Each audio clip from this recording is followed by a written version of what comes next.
DNS Music Recording Studio Berjoli. Langit na bijali हमको सुना या भोला.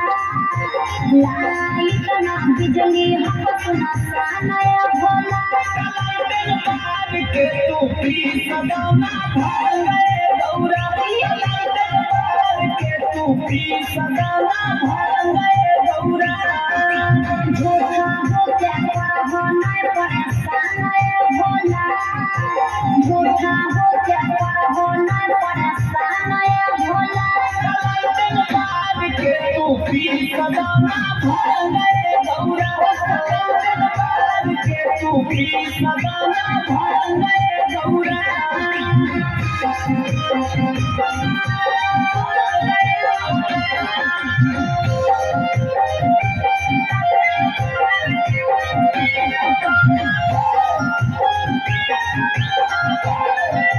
अजी भगवान भोला भंगड़ा पिसाए तो हमारा से तो हर चीज मलाई हो जाए तो.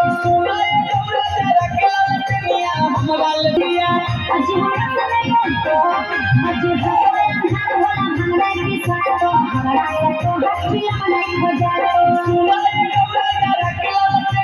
हमरा भूलिया अजी भगवाना ही हमारा से तो हर काम आया भोला.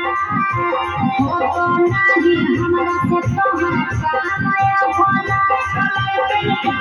के तू भी सदा ना भाग गौरा के तू भी सदा ना भाग गौरा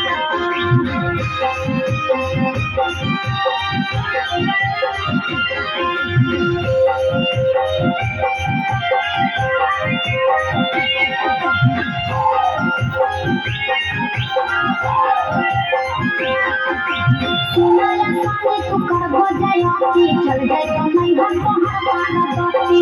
भोला भैया के पिसलाए गौरा सिलोट लोहा तू घिसलाए गौरा बात समझो सुनाया सानी तू कर हो जायती चल जाए तो नहीं हम तो हर बार दोती.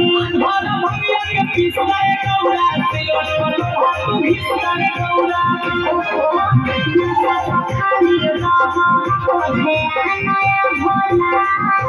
नशा तो खाली रहो हो ध्यान या भोला.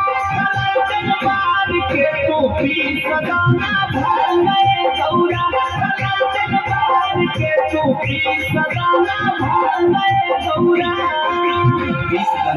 DNS Music Recording